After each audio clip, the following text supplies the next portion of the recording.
t'as pas le téléphone le plus récent? Mon gazon, il est bien plus vert que le tien. Je cours bien plus vite que toi. Mon père, il est plus fort que le tien. Aujourd'hui, on parle compétition et vous écoutez À ciel ouvert. Vous écoutez À ciel ouvert, une émission qui pose un regard spirituel sur notre monde.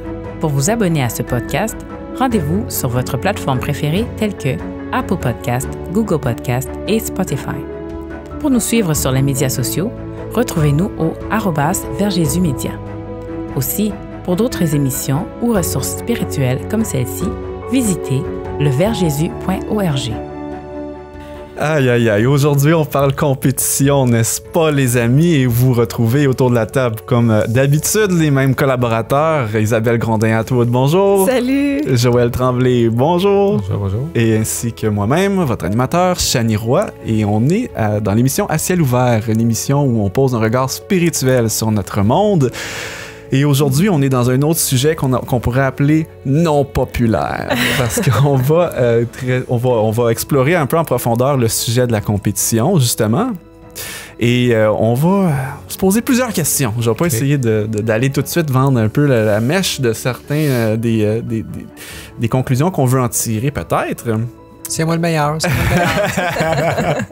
On va ouvrir un vote à la fin de l'émission pour savoir. Vous allez pouvoir voter. On rit, mais c'est imprégné profondément cette idée de compétition-là. Ouais. Effectivement. Donc, on va se poser la question en entrée de jeu avec la question: est-ce que la compétition est une contrefaçon? Je vais vous en dire un peu plus tantôt, mais moi, je pense que c'est peut-être un détour par lequel on passe pour développer certaines aptitudes. Alors, je vous en dis plus un peu tantôt.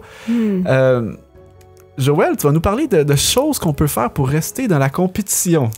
Ouais, oui. Vous le direz tout à l'heure. Oh. Et il y en a beaucoup des choses qu'on peut faire. Ouais, c'est ça. Sans ça, on va être perdu dans le néant. Pour rester dans la compétition, il y a plusieurs choses importantes. Tu sais, des fois, on veut dire comment réussir dans la vie ou être capable d'arriver à faire quelque chose. Fait que je vais souligner des points. On a hâte d'entendre ça. Des points compétitifs. Ben exactement. Puis Isabelle, toi, tu vas nous parler de... Est-ce qu'on peut se protéger contre l'esprit de compétition? On peut se protéger contre les... En fait, l'esprit de compétition. Oui, tout à fait. La réponse est oui. C'est tout ce que je vais vous dire. Alors, il faut rester... il faut rester à l'écoute. Il faut rester à l'écoute pour le savoir. Extraordinaire. Moi, je vous pose une question d'entrée de jeu parce qu'on a des backgrounds différents, évidemment. Étiez-vous ou êtes-vous compétitif? C'est qui le premier qui va répondre? Je regardais ses papiers, voir à quelle vitesse qu'elle va les faire aller. C'est pas Pierre. Oui, non, c'est ça. En fait, non. T'es pas compétitive? Je suis pas vraiment compétitive. En fait, peut-être que les gens à mon entourage pourraient dire non, c'est pas vrai, mais je me sens pas vraiment compétitive. En fait, si je sens qu'il y a trop de compétition, ça m'écrase. C'est le contraire. Moi, je me dis, me tente pas. Peut-être parce que c'est parce que j'ai peur de perdre, puis si je sens la compétition, je vais mieux me retirer. Je sais pas, honnêtement, il faudrait me psychanalyser. Je change ma question. Je change ma question, puis on va vraiment savoir si tu es ou pas compétitive. OK? Puis tu as juste le droit de répondre par oui ou non. OK. Est-ce que tu t'es déjà choqué en jouant à Monopoly? Je déteste le Monopoly. Donc, non. Moi, le plus vite je peux perdre, le plus vite que la game a fini, je suis bien contente. Écoute, je te mets un saut non compétitif. OK. Tu vois ta marque. Confirmé. Oui, confirmé. Joël. Moi, c'est clair. J'ai passé mon enfance à jouer plein de jeux où je finissais en pleurant parce que je perdais. Il fallait que je gagne. Puis après ça, tout jeune, mon père, comme plusieurs bons Québécois, m'a inscrit au hockey. Ça l'a provoqué davantage de compétition en moi. Tu sais, puis tout ce que je me souviens du hockey quand j'étais petit, c'est qu'il fallait que je rentre la puck dans le but. Même s'il faut que tu rentres dans quelqu'un, tu fasses faire une jambette à quelqu'un d'autre, tu sais, c'est ça l'objectif. La fin justifie les moyens. Ouais, mais on dirait que je m'en étais pas aperçu. Même, je pensais que c'était bon. Tu sais, c'est ça. C'est peut-être un problème masculin, peut-être. Il y en a qui disent « Oh non, il y a des filles qui ont le même problème. » Mais en tout cas, on pensait que c'était bon. Tu sais, un gars, il faut qu'il soit compétitif, il faut que tu rentres dans le tas, il faut que tu fasses ta place. Mais je m'en étais pas rendu compte. Au secondaire, ensuite, ça a continué. J'étais mauvais perdant dans tous les sports. Alors, il fallait que je gagne. Puis même si on perdait, puis mes coéquipiers faisaient pas des bons moves, je me fâchais après tout le monde qui était supposé être dans mon équipe. Jusqu'au jour où, là, c'est ma femme, qui était pas ma femme à ce moment-là, mais je sortais avec elle. Puis elle me regardait, puis on est allé jouer souvent du volleyball dans des groupes de... On était des jeunes adultes, là, mettons, c'était peut-être entre 16 et 25 ans. Puis c'est elle qui m'avait dit, mais t'es tombé mauvais perdant. T'es de mauvaise humeur, ça t'enrage, tu veux gagner à tout prix, il faut que le ballon, paf, tu le garoches dans la face de l'autre. Elle m'avait fait remarquer ça une fois. Je dis, ouais, on a perdu à ça. Je sais pas trop, je pourrais pas te raconter la game en question, mais elle me l'avait fait remarquer plusieurs fois. Puis finalement, je dis, mais c'est vrai, j'ai tombé un problème. Pourquoi je me fâche pour un jeu de ballon? C'est comme elle qui m'avait fait remarquer, là, puis après ça, j'ai mis ça au pied du Seigneur. J'ai demandé à Dieu de m'aider avec ça. Amen. Puis tout autre chose maintenant.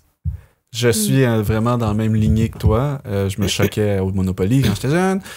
J'ai été dans le sport compétitif, moi aussi. Moi, c'était le basket. Puis, j'étais très compétitif. Puis, ce qui est insidieux là-dedans, okay, c'est que moi, la compétition, quand je me fâchais sur le terrain, ou on va dire la compétition, ça faisait ressortir mon meilleur jeu. Ouais. OK, fait que ça veut dire mes habilités les meilleures. J'étais à mon meilleur quand j'étais dans un bain compétitif, avec l'adrénaline, avec les mots méchants qu'on peut se dire entre adversaires pour tout ça. Moi, ça me nourrissait au niveau de mes performances. Ouais. Mais ça faisait ressortir le pire de mon caractère. Ouais. Je devenais une autre personne. Je devenais quelqu'un, écoute, là, on appelle ça des fautes techniques au basket. Quand tu envoies promener l'arbitre, mettons, exemple. J'ai comme de la misère à imaginer ça. Écoute, j'étais au primaire, au secondaire, pas au primaire, j'étais au secondaire, puis je prenais des fautes techniques, OK? Puis, dans le fond, au secondaire, tu sais, j'étais quand même pas à envoyer promener avec des mots, mais des gros mots, là, mais je pouvais dire, tu sais, t'as oublié tes lunettes, c'est quoi, tu sais, je veux dire, des affaires de même, là, tu sais. Puis, ça m'a amené des problèmes un petit peu. Fait que oui, j'étais très, très, très compétitif moi-même. Puis, moi, j'ai envie de poser la question en ce moment. Est-ce que la compétition, c'est quelque chose de bon ou de mauvais? Puis, je sais que c'est une question vraiment pas populaire parce qu'il y a beaucoup de personnes qui vont trouver, à travers la compétition, beaucoup de bons côtés de ce que ça peut leur amener. Puis c'est pour ça que je pose la question si c'est une contrefaçon. Parce que si on regarde ce que ça va amener à la personne, la raison pour laquelle il dit que c'est bon, donc moi je me dis, il faut poser la question, est-ce qu'il y a d'autres choses qui pourraient t'amener au même point, dans le fond? Ouais. Sans passer par tout ce qui amène le lot négatif avec. Puis moi j'en suis venu à la conclusion bien personnelle, puis il va falloir trouver je pense qu'il va falloir partir une adresse courriel de plainte. Chani à commercial. C'est l'hiver, hein? Oui, exactement. Puis j'assume à 100% ce que je dis. Puis à un moment donné, moi, je pense que c'est mon côté philosophe qui ressort dans ces sujets-là des fois, parce que je me dis, il y a du blanc et il y a du noir. Moi, les zones grises, trop peu pour moi. Puis je pense que c'est comme ça, personnellement. Puis j'ai avant d'aller plus loin, attends, je vais faire dans quel ordre? Avant de répondre à de poser une question, mais moi, avant de répondre à cette question-là, j'aimerais juste amener, je te l'ai jamais dit, mais toi, tu aimais le basket. La raison pour laquelle je n'ai presque jamais joué au basket, c'est tu sais quoi? Non. Quand je suis arrivé aux États-Unis au secondaire, c'était pas un sport que j'avais pratiqué avant. Mais là-bas, c'était tout ce qu'ils jouaient. Ils jouaient tous du basket. Il y avait du football, du basket. Et moi, puisque j'étais mauvais perdant et je détestais me faire insulter, je n'ai presque jamais joué du basket parce que les premières fois que je suis allé sur le court, les gars, il y avait du trash talk. Ils s'insultaient en parlant de leur mère, leurs affaires, leur coche, n'importe quoi d'affreux là, pour insulter et provoquer l'autre. Puis moi, ça m'enrageait. Je pensais même plus au basketball. Finalement, j'ai dit, mais c'est quoi qu'ils ont, eux autres, avec leur langage vulgaire? Ça m'a tellement répugné que je voulais même, parce que ça me juste embarquer sur le court et entendre tout le monde s'insulter, ça me provoquait. J'étais maudit. Là, tu pensais que tu jouais à la boxe.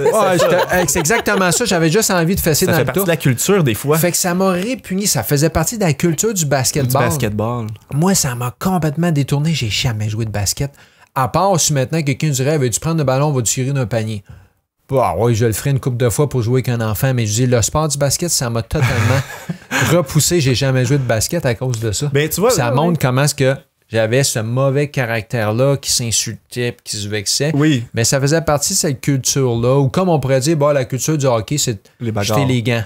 Oui. Ben ouais, mais c'est quoi cette affaire-là? C'est ridicule, tu sais. Toujours qui est le plus fort, qui est... Ouais. Mais moi, j'ai baigné là-dedans également, puis même dans les dernières années, quand je vais jouer au basket, ça m'est arrivé de trouver des gangs de gars où on était là pour le plaisir. Oui. Mais c'est plus souvent l'exception que la règle, malheureusement. Où on trouvait souvent ça, ce trash talk-là, tu sais, de parler pour un petit peu essayer d'intimider l'adversaire ou de le faire sortir de son jeu, comme on dirait dans le jargon.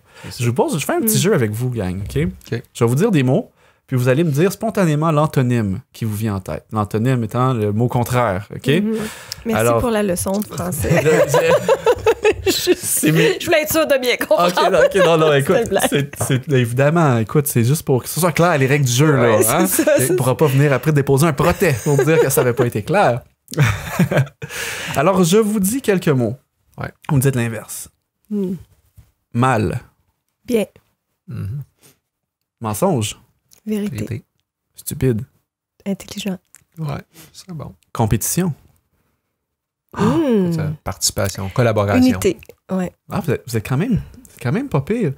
Mais on a hésité un peu plus, pareil, hein? Ouais. Parce que c'est pas quelque chose que d'office on va classer dans la même catégorie que les autres que j'ai parlé, comme mensonge, mal, stupide. Ça, c'est des mots qu'on sait vraiment que non, je veux pas mentir, je veux pas avoir le mal, je veux pas être stupide. Mais la compétition, il y en a beaucoup qui disent c'est quoi l'antonyme de compétition, tu sais? Hein? Ouais. Est-ce qu'on classe ça dans la même... Non, tu sais, on classe ça dans la même catégorie que les autres mots qu'on vient de dire. Moi, j'ai trouvé camaraderie, entre autres choses. On a dit unité, on a dit... J'avais pensé à entraide aussi, mais quand j'ai recherché... Camaraderie. Et puis, là, je voulais lire dans Ésaïe 5, au verset 20, qui nous dit la chose suivante. Là, c'est assez incisif, puis c'est assez blanc-noir, puis c'est assez... vous allez voir. Dans Ésaïe 5, à partir du verset 20, en fait, c'est le verset 20, il nous dit « Malheur à ceux qui appellent le mal bien et le bien mal, qui changent les ténèbres en lumière et la lumière en ténèbres, qui changent l'amertume en douceur et la douceur en amertume. » Et moi, quand je suis chrétien maintenant, c'est quelque chose qui me définit en tant que personne depuis plusieurs années maintenant. Et je sais que Dieu est lumière et que les ténèbres n'ont rien à voir avec Dieu. Puis ça nous le dit aussi dans un autre verset, dans 2 Corinthiens 6, au verset 14, qui nous dit « Est-ce que les ténèbres et la lumière ont quelque chose en commun? » Ils n'ont rien à voir l'un avec l'autre. Et puis ça mène justement à la liste de mots que je vous ai partagés. Moi, je pense que la compétition se range du côté obscur de la force. Pour les fidèles... c'est philosophique. Les fidèles de Star Wars. Le côté obscur de la force. Dans Star Wars, c'est le côté obscur, le côté... côté bien, côté mal. Ouais, côté bien, côté mal. Puis bon, regarde, ça, c'est une opinion qu'on pourrait dire, mais je pense qu'il y a quelque chose là de plus profond, parce que souvent, les arguments qui vont nous être servis par rapport à ça, c'est de dire c'est bon pour le développement du caractère. On va se faire une carapace. C'est une bonne motivation. On a besoin dans la compétition d'être discipliné. D'autres arguments, c'est c'est mon type de personnalité, je suis un type A. Oui. Exactement. L'argument, c'est pas très biblique, là. Et voilà. Puis moi, je conçois que effectivement, à travers, disons, la compétition, ça peut être, moi, c'était le basket, ça peut être différents sports, ça peut être différentes choses. Ça peut être en dehors du basket, ça peut être en dehors du sport. C'est ça, j'allais dire, ça peut être beaucoup plus subtil. Oui. Que ça. Ouais, c'est large. Puis bon, dans le fond, moi, ce que j'arrive avec la conclusion personnelle, c'est que ce qu'on peut développer en tant que trait de caractère à travers la compétition, on peut le développer avec d'autres types d'activités. L'autodiscipline, que ce soit la persévérance, que ce soit, on en a nommé quelques-uns, je vous lance la question, moi j'en ai pensé. Est-ce que vous pouvez penser à d'autres types d'activités, justement, qui, à part la compétition, pourraient développer certains traits de caractère comme celui-là? Puis je pense qu'on peut aller dans les antonymes de compétition, justement. Ben, peut-être qu'il faut se poser la question, c'est quoi la compétition en tant que ça vient d'où, tu sais? Oui. Est-ce que c'est le but de réussir? Ben là, on se pourrait dire, ah ben oui, est-ce que c'est l'objectif? Dans le fond, on veut réussir à devenir bon dans un domaine. On pourrait dire, c'est avoir du succès, réussir. Ben, on peut arriver à être une personne qui développe des aptitudes pour réussir, pour avoir du succès, sans être compétitif. Le problème avec la compétition, c'est que c'est souvent, ben moi, je dois gagner que l'autre va perdre. Fait que c'est pas un concept de gagnant-gagnant, c'est un concept de gagnant-perdant. Exactement. Mais la Bible ne nous présente pas cette idée-là. Dieu nous a dit... Dans la Bible, on ne voit pas qu'on est en compétition contre les autres. Oui. La Bible nous présente plutôt qu'il y a un ennemi qui veut nous détruire, mais on n'est pas vraiment en compétition contre les autres. Même quand quelqu'un nous fait du mal, des fois on dit ton ennemi, mais en fait, l'ennemi est motivé par le malin. Fait que la vraie compétition est contre les forces du mal. Puis tout le monde peut gagner, c'est une grosse nuance à travers ça. Ben oui. Dans une compétition pure et dure au sens du terme, c'est qu'on veut gagner aux dépens de quelqu'un d'autre qui ne gagnera pas. C'est ça. Il y a une place au sommet, en réalité. Je peux juste partager un verset ici? Oui. Je trouve que ça va tellement ce que tu dis, c'est dans Proverbe 24, 17.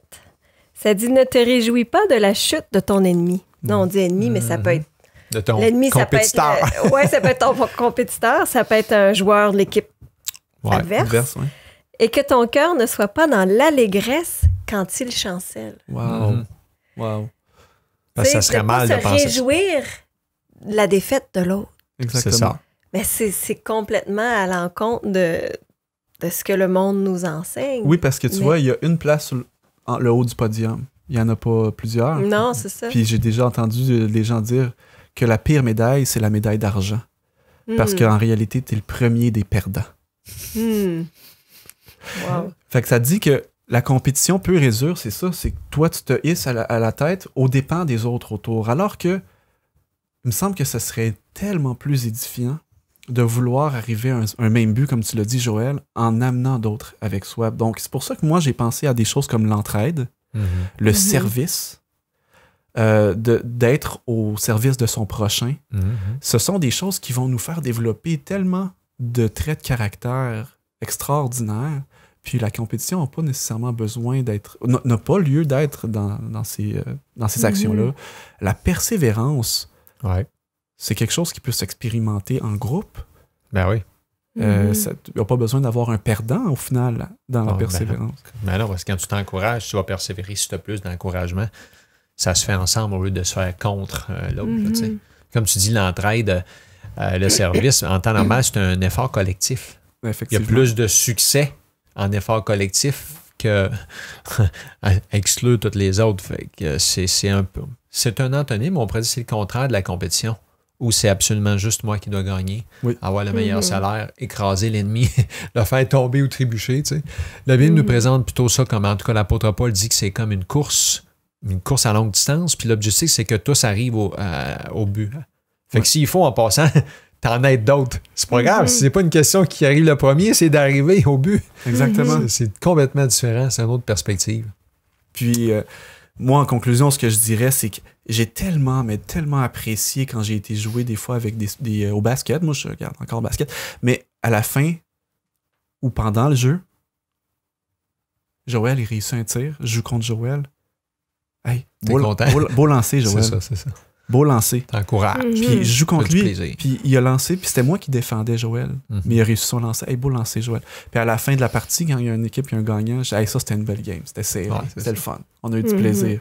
Puis je l'ai vécu, ça. Puis je trouve tellement que je retournais à la maison avec l'allégresse, comme tu l'as mentionné, au lieu de retourner à la maison fâché. Parce que. Puis c'était-tu le fun? Non. Pourquoi? J'ai perdu. Ouais. Là, c'était-tu le fun? Oui. T'as-tu gagné? Non. Ouais. Mais on a eu du fun. C'était une belle gang. Moi, j'ai déjà souvent essayé de jouer des jeux de compétition, là, mais sans compter les buts. Il y a du monde qui sont incapables. Ils sont juste pas capables. Mais tu sais, quand tu as appris à être moins compétitif, c'était mon cas pour moi, c'est comme, hey, on peut juste jouer, là. Ça va nous faire l'exercice, puis on s'amuse. Oui. Ah, mais il y en a, non, il faut que je compte les buts. Mais pourquoi? Ben, c'est parce qu'il faut savoir qui va gagner. Mais non, mais c'est ça l'idée. C'est ça l'idée. Oublie ça. On fait juste courir le ballon d'un bord puis de l'autre. Mais là, Joël, j'ai hâte de tu me dises comment qu'on reste dans la compétition. On vient de dire qu'on voulait la flosser, la compétition. Là, soudainement, on reste dedans. Ben, c'est ça, tu sais, puisqu'on a dit que le problème, peut-être la source même de la compétition, c'est une source d'orgueil, une source de vantardise, d'arrogance. Puis, ça dit, Proverbe 16-18, l'arrogance précède la ruine et l'orgueil précède la chute. Si la source de notre compétition, c'est l'orgueil ou l'arrogance, Dieu déteste ça, puis ça va mener à la ruine. On doit donc comprendre qu'il faut qu'on s'en débarrasse. En fait, c'est une lutte entre la chair et l'esprit. Parce qu'en tant que chrétien, on sait qu'on doit marcher par l'esprit, on doit essayer de faire la volonté de Dieu, mais on se bat contre la chair. Donc, l'objectif, c'est plutôt de rester dans la compétition pour avoir du succès ou pour, on va dire, être fidèle dans ce que Dieu nous donne de faire. On a parlé des talents dans une autre émission. Oui. Fait que c'est quelque chose pour rester dans la compétition. Premièrement, mais en fait, c'est peut-être six perspectives différentes de comment aborder la vie. Puis ça peut s'appliquer soit au travail, dans les sports, quand on s'amuse, dans la famille. Donc, premièrement, l'objectif, c'est de courir vers le but. L'apôtre Paul mentionne que c'est comme une course à longue distance, de courir vers le but parce que la vie, c'est une course. Alors, on peut souvent apprendre des leçons. Il y a une notion d'objectif, puis une notion de persévérance, d'entraide, poursuite, mais c'est d'arriver au but. Et le but, il est clair. Notre but à nous, c'est pas d'avoir plein d'argent, c'est pas d'être le meilleur, c'est pas d'écraser l'autre, d'arriver d'être fidèle dans ce que Dieu nous a donné à faire, c'est d'arriver à gagner la vie éternelle. L'objectif, c'est beaucoup plus loin que juste l'objectif terrestre. Puis il n'y a pas un nombre limité de places. Non, c'est ça. Fun, il y a de la place pour tout le monde. Ça dit qu'il y a une promesse que Dieu prépare une place pour tous. Deuxièmement, c'est de faire de son mieux. Donner du 100%. On a des textes comme de Proverbes qui disent que tout ce que ta main trouve à faire, le faire de toute ta force. Alors, c'est de faire de notre mieux dans ce qu'on a à faire. Si c'est faire des devoirs, dans ma tâche, je fais des devoirs le mieux que je peux. C'est d'étudier, si je dois travailler, de m'appliquer, de faire une émission. Peu importe ce qu'on fait, on est supposé de faire de notre mieux. Parce que la vie, c'est un prêt. Dieu nous donne, on a des talents, qu'est-ce qu'on fait avec? Oui. Alors, ça, on va aussi avoir des comptes à rendre là-dessus. Troisièmement, faire tout comme pour le Seigneur. Parce que dans le fond, on ne le fait pas pour notre boss. On ne le fait pas non plus pour être, comment on appelle ça, là, repêché par une équipe. Oui. L'objectif, c'est pas ça, c'est de faire tout comme pour le Seigneur. Alors peut-être que j'ai un travail que ma mère m'a donné, que mon frère m'a donné, que mon boss m'a donné, que je dois faire, mais en fait, c'est Dieu qui va me dire comment tu as fait, qu'est-ce que tu étais supposé faire. Faire tout comme pour le Seigneur, parce que la vie, c'est un test. Dieu teste un peu nos caractères. On l'a parlé, ce qui est plus important, c'est le caractère. Dieu teste qu'est-ce qu'on fait avec les opportunités qu'on a. Quatrièmement, comment rester en compétition, avoir un esprit d'humilité, considérer les autres au-dessus de nous-mêmes. Aïe, aïe, aïe. Mais voyons donc, il s'en va avec ça, lui, il va perdre. Joël. Hey, le plus grand exemple, c'est Jésus, mais on a plein d'autres exemples de gens qui ont été humbles. Finalement, ils ont été élevés à des places. Ils les ont jamais cherchées. Ils sont jamais allés en campagne pour avoir une meilleure place. Ils ont été placés là. Oui. Tu fais « Wow! Quelle histoire extraordinaire! » On pense à des gens comme Joseph qui est vendu, mauvais, il est jugé injustement, accusé injustement d'avoir fait quelque chose contre une femme qu'il n'a pas fait, mis en prison, puis finalement, il se retrouve gouverneur d'un pays. Pourquoi? Parce qu'il a été testé pendant qu'il était là, son caractère a été testé, mais Joseph avait un esprit d'humilité, il l'a appris à ce moment-là, il a considéré les autres, puis il a compris que la vie, c'est une... Parce que là, la leçon, c'est que la vie, c'est comme une construction d'un édifice. Tout le monde contribue. L'apôtre Paul nous dit aussi que nous sommes le corps de Christ. C'est lui la tête, mais tous les membres ont une utilité, mais on est là pour construire, pour édifier.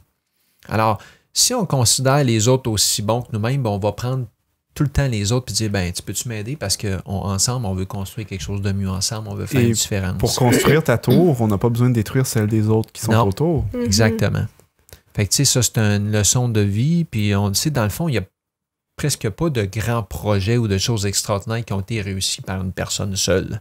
Il y avait tout le temps du monde alentour, une équipe.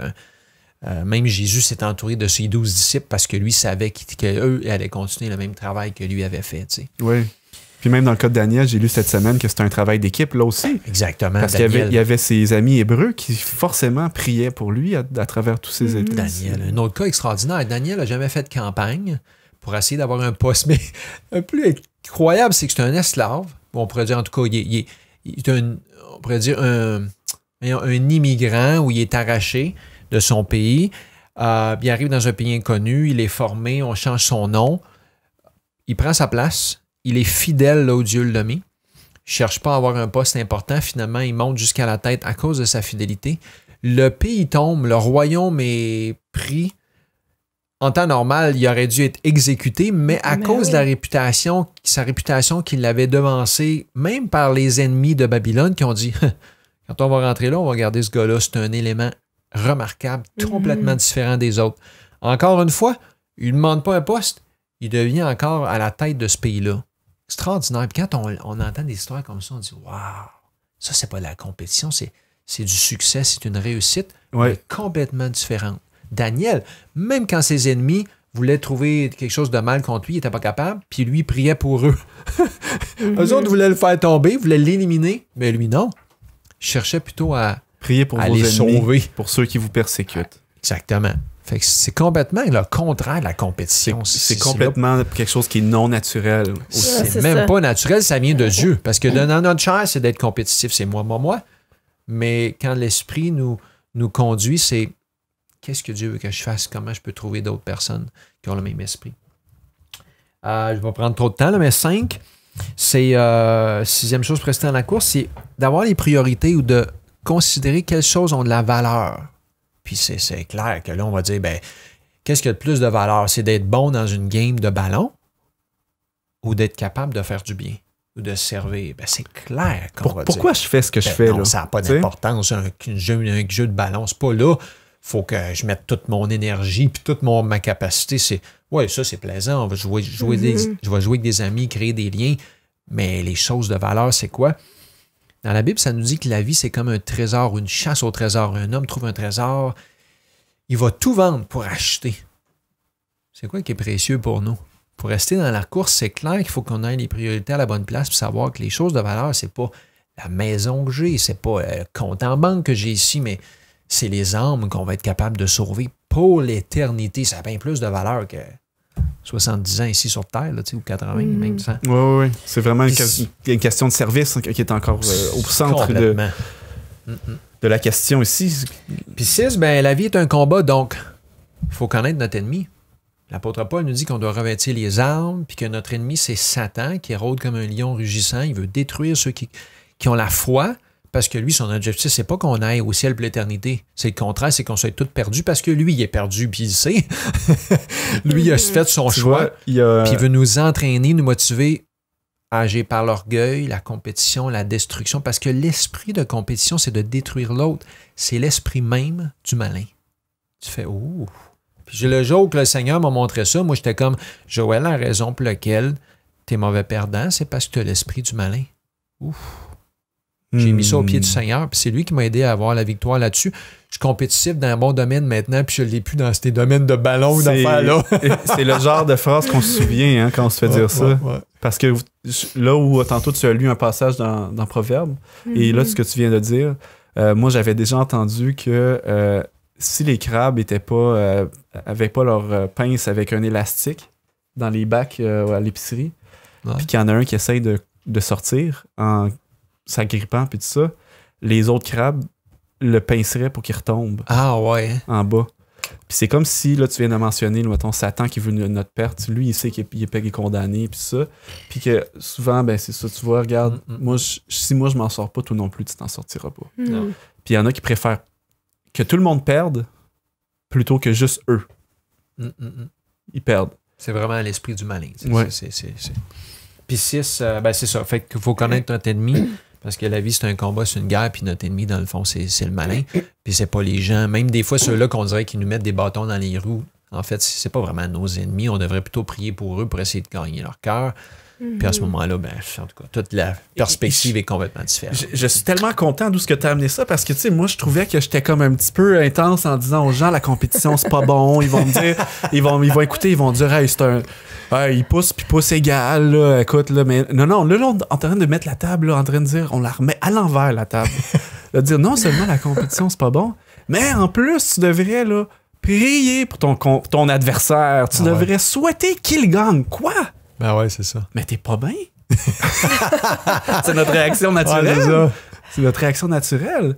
Mais c'est tellement quelque chose de. En tout cas, c'est quelque chose d'extraordinaire quand on imagine qu'une telle chose est possible de souhaiter le bien pour l'autre, même si ça veut dire qu'au final, on va pas gagner. Ouais. Ben, tu vas pas gagner, là, on peut tout gagner dans le gagner contexte la vie, dans le contexte la vie actuel. éternelle, là, ça c'est. Mais je trouve ça, écoute, je suis content qu'on ait été encore plus loin. Fait que là, ça va être plainte Joël à commercial. Hey. On va ouvrir une autre adresse courriel de plainte. Mais non, je suis persuadé qu'il y a des personnes que ça a résonné beaucoup avec eux à l'écoute en ce moment.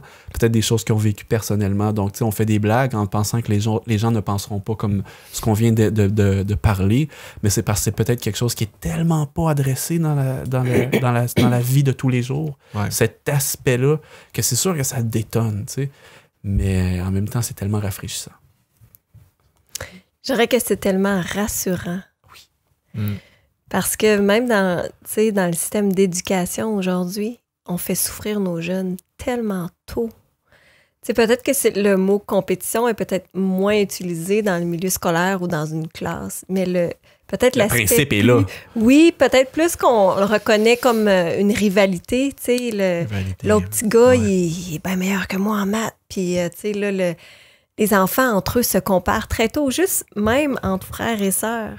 Nous, on a 3 enfants, puis ils ont tous des talents différents, mais ça prend pas bien longtemps avant qu'un enfant se tourne vers l'autre, puis regarde ce que l'autre est capable d'accomplir, puis qui se dit « Wow, mais moi, je suis pas capable de faire ça » ou « J'ai appris à lire, ça m'a pris plus de temps à apprendre à lire que l'autre » ou ça peut être faire du basic ou n'importe quoi. L'enfant, normalement, je pense, c'est comme normal que l'enfant va se comparer, Puis tout de suite, si on encourage ça, ça fait naître toutes sortes de malaises dans l'enfant parce que ça crée, dépendamment si l'enfant est bon, ben là, ça peut créer de l'égoïsme, de l'orgueil qui se prend pour un autre, c'est ça, de la jalousie. Puis si un enfant est normalement plus sensible ou moins compétitif ou plus... comment dire ça? En tout cas, qui est moins sûr de lui, mais ça peut développer toutes sortes de complexes, d'estime de soi qui est vraiment inférieure ou c'est clair. Toutes sortes de choses que, là, on trouve ça normal dans le milieu des sports. C'est bon, la compétition, tout ça, mais si on regarde l'autre face de la compétition, c'est pas bon, là. C'est vraiment... C'est le point que vous avez amené aussi, mais je pense que pour, certaines personnes, on peut peut-être qu'ils ne l'avaient pas vu dans ce sens-là, ça peut peut-être allumer quelques lumières de dire « Wow, OK, cette pression-là que les enfants avaient. » Puis, aujourd'hui, on parle du bullying partout. Oui. Mais c'est quoi la racine de ça? C'est la compétition. Je ne veux pas faire de la psychanalyse à 2 scènes, mais je sais qu'il y a plusieurs personnages célèbres qui ont fait des choses horribles. Je veux pas nommer de nom pour pas nécessairement, dire arriver dans les extrêmes dans nos... mais qui forcément ont eu des complexes jeunes, puis que ça s'est répertorié, puis ça s'est même transformé en haine à travers le temps. Puis ça a fait des situations maintenant extraordinairement... On allait dire la même affaire, cette jalousie-là peut se transformer en haine puis amener à des horreurs. Oui. Fait que c'est ça que moi, j'essaie de faire en tant que mère pour protéger mes enfants dans une certaine mesure de cet aspect-là de compétition, c'est d'essayer d'amener l'aspect qu'on a discuté auparavant, mais je pense que c'est un bon moment de faire ressortir ce point-là encore, c'est dire que c'est Dieu qui accorde à chacun les dons, les talents, Puis si on a une compréhension profonde de ça, de dire OK, d'être capable de dire OK, d'aller jusqu'à admirer les talents de l'autre, les encourager, même les faire ressortir, dire hey, toi, t'es bon là-dedans, je vais t'aider à pousser. Moi, tu sais, je suis bonne là-dedans, ensemble, on va. Tu sais, de créer, justement, je pense qu'on a dit tantôt le contraire de la compétition, c'est l'unité, mais en comprenant que on est un corps, comme tu as mentionné aussi tantôt, Joël, de dire que ben moi, même si je suis la petite orteil, là, mais avez-vous déjà eu mal à la petite orteil? Comment est-ce que c'est? Tout le corps en souffre aussi, mais... Mon utilité, j'ai ma... C'est ça, c'est de... Il y a toutes sortes d'aspects qu'on pourrait amener, d'accepter d'être la petite orteil, parce que des fois, ça arrive que je peux être la petite orteil, Exactement. mais d'être confortable dans ce que le Seigneur m'a donné. Elle est nécessaire. Non, c'est ça. Tu sais, j'ai là, tu dis la petite orteil. Le gros orteil, je sais qu'à chaque pas qu'on fait, le gros orteil soutient le poids entier de notre corps pendant une fraction de seconde. Puis moi, quand j'étais au secondaire puis que j'avais la compétition dans le sang, là, je me suis déjà arrêté à penser après une défaite, ce serait du simple s'il y avait 5 gars comme moi sur l'équipe, sur le terrain. Si on pouvait, mettons, me doubler, me cloner, là, tu sais. Mais ça n'aurait pas marché. On aurait tous voulu avoir le ballon, puis il n'aurait pas eu assez pour nous 5. Ça n'aurait pas fonctionné. Fait que ce que tu dis, c'est tellement vrai. On se donne une importance, mais qu'en réalité, si tout ce qui était autour n'était pas là, on pourrait rien faire. Non, tout à fait. C'est ça, de voir ce principe-là, de le faire, d'essayer de transmettre ça aux nouvelles générations qui nous suivent, de dire non, regarde l'autre comme ton coéquipier, justement, de voir le monde comme une équipe. Ouais. Tu sais, c'est ça, comme je disais, je trouve que ça donne un aspect tellement différent. Puis je pense que ça peut alimenter la persévérance, la motivation, tout ce qu'on disait tout à l'heure, mais c'est une bonne source de motivation, une bonne persévérance. Plus que dans le but d'écraser l'autre ou de se remonter. Puis, on le sait, dans la Bible, Jésus, comme tu disais, c'est l'exemple ultime. Écoute, il a accepté, c'était le Dieu de l'univers. Il est venu comme un bébé, il est né dans une étable. Tu sais, juste de regarder à toutes les façons où le Seigneur s'est placé dans un état de vulnérabilité. Ouais. Moi, ça me dépasse, tu sais, de voir ça. Il a tout le temps été, tu sais, comme lui disait, je voyageais, il était même vulnérable pour ce qu'il allait manger, où est-ce qu'il allait dormir. Tu sais, dans tous ces aspects de sa vie, c'était, en tout cas dans son ministère, les 3 dernières années et demie de sa vie, il s'est humilié jusqu'à mourir sur la croix pour nous. Et il aurait-tu pu en donner une volée à Satan, puis tu sais, lui prouver que c'est lui qui était le meilleur. Mais c'est tellement pas ce qu'il a fait. J'ai le goût de relever là, un gars d'équipe, justement, dans la Bible, Jean-Baptiste. Lui, là, c'est un gars d'équipe. Là. Il préparait la venue de Jésus, puis les gens venaient le voir pour lui dire... Tu sais, lui venait le voir pour se faire baptiser, puis aussi pour recevoir des enseignements. Il aurait pu très bien faire comme... Hey, I'm the deal, gang. Non, il y a un autre plus grand que moi. Voici celui qui vient. Il était complètement satisfait dans le rôle que le Seigneur lui avait donné. Exactement. Je pense que c'est ça, la morale de l'histoire, c'est de trouver notre rôle. Ouais. Puis d'être satisfait de ce rôle-là. Puis de dire, ben moi, c'est là que le Seigneur m'a placé. C'est cette mission-là qu'il m'a donnée. Je ne suis pas obligée d'essayer de vouloir la mission de l'autre. C'est ça. Non. C'est d'être capable de faire ce que le Seigneur nous a donné à nous, ce qu'il a mis devant nous. Des fois, c'est pas toujours clair, mais en faisant la chose qui est devant nous maintenant, ben, tu sais, ça va tranquillement se dessiner, puis d'essayer justement de pas se fermer les yeux vers l'autre puis dire je veux pas voir ce qu'ils font parce que je veux pas me comparer pour que ça me décourage, mais non d'amener les gens avec nous dans le travail qu'il y a à faire. Il faut vraiment, vraiment se guetter, en tout cas, quand il y a un esprit de compétition qui peut même amener de la jalousie. Moi, j'ai lu un peu ce sujet-là. Quand on commence à développer une jalousie envers quelqu'un, c'est signe qu'on est rendu déjà une deuxième étape qui est inquiétante. Parce que cette jalousie-là, en fait, la mauvaise jalousie, c'est qu'on veut avoir quelque chose qui ne nous appartient pas, sur lequel on n'a pas le contrôle. Quand dans la Bible, Dieu dit qu'il est jaloux, c'est le contraire. Dieu il est jaloux de ce qui lui appartient. Puis il veut le préserver, le garder. Mais nous, ce qu'on veut faire, c'est préserver par la force ou obtenir par la force qui ne nous appartient pas. La jalousie, c'est ça. Puis là, ben, c'est dangereux parce qu'on voit... Puis ce qui est le pire, c'est qu'Hollywood, la société, on dirait qu'on en rit.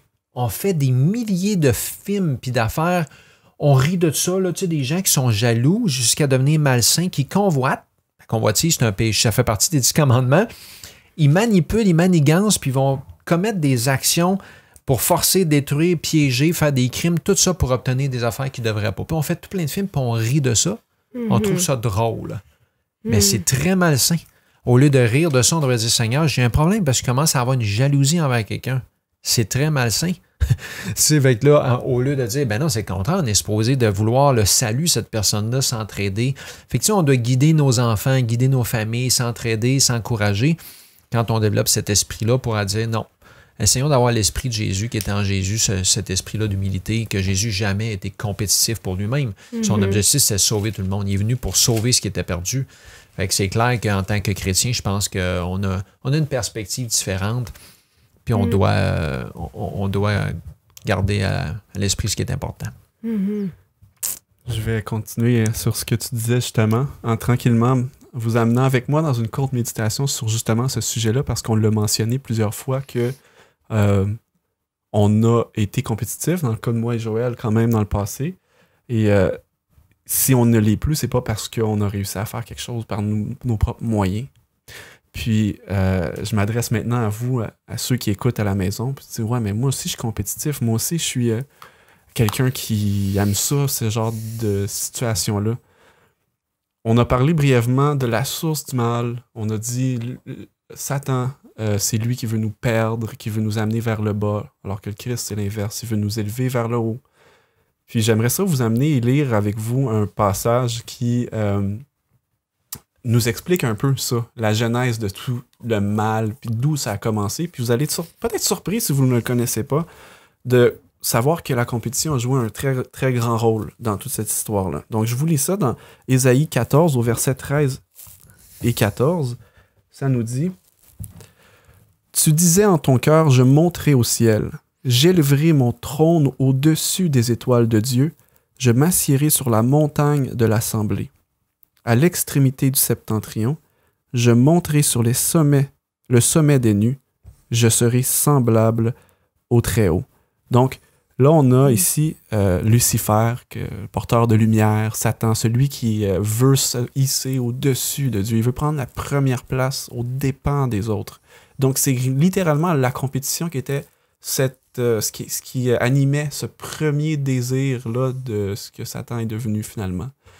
Et l'inverse, c'est complètement à l'inverse, comme on l'a mentionné dans l'épisode, c'est Jésus et tout ce qu'il nous met comme exemple à suivre. Et je vais aller le lire également. Ça se passe dans Philippiens 2, versets 3 à 7. Puis on voit que c'est l'inverse. Puis c'est complètement l'inverse. Puis c'est ce qui est beau là-dedans. Je vous le lis. « Ne faites rien par esprit de parti ou par vaine gloire, mais que l'humilité vous fasse regarder les autres comme étant au-dessus de vous-même. Que chacun de vous, au lieu de considérer ses propres intérêts, considère aussi ceux des autres, ayant en vous les sentiments qui étaient en Jésus-Christ, lequel, existant en forme de Dieu, n'a point regardé comme une proie à arracher d'être égal avec Dieu. » Donc, on est au contraire de ce que Satan voulait. Mais, ça c'est moi qui dis ça, au verset 7, on continue en disant « Mais s'est dépouillé lui-même en prenant une forme de serviteur, en devenant semblable aux hommes, ayant paru comme un simple homme. » Jésus a eu à gérer ce problème de compétition, même au travers de ses disciples qui voulaient avoir la place la plus proche de Jésus. Il a fallu aux disciples passer du temps auprès du Seigneur pour pouvoir lui être transformé à son image. Donc, c'est la même chose pour nous. On ne peut pas se lever un matin puis décider par nos propres forces. Non, moi, j'arrête ça, la compétition, parce que ça, c'est quelque chose qui est un sentiment qui naît de l'intérieur de nous. Alors, il faut que Dieu intervienne et puis qu'il vienne arracher la mauvaise herbe au plus profond de où elle est ancrée dans notre cœur pour qu'on puisse finalement vouloir réellement que les autres puissent s'élever avant nous et puis qu'au lieu d'être en train d'essayer de grimper pour sortir en les écrasant, on soit plutôt celui qui soit en dessous en train de dire « Viens, je vais te faire la courte échelle, puis je vais t'aider à monter. » Puis rendu en haut, tu vas pouvoir me retourner la faveur. Donc c'est ma prière pour vous et c'est mon invitation aujourd'hui. Il faut vous en remettre à quelque chose qui est plus grand que vous et c'est Dieu, puis il est là, puis il peut intervenir pour vous et dans vos vies d'une manière personnelle. Ce podcast est disponible sur toutes les plateformes dont Apple Podcasts, Google Podcasts et Spotify. Et retrouvez-nous sur les médias sociaux au @VersJésusMédia. Chers amis à l'écoute, encore une fois, c'est avec grand bonheur qu'on aime vous retrouver autour de la table avec nous, avec Isabelle, avec Joël. Merci infiniment. Merci à toi. Et comme toujours, vous savez aussi où nous retrouver. C'est sur le versjesus.org. Vous allez pouvoir aller trouver la page de l'émission à ciel ouvert. Vous pouvez aussi nous retrouver sur les médias sociaux. Et on vous invite évidemment à ne pas manquer le prochain rendez-vous pour une autre émission. À la prochaine.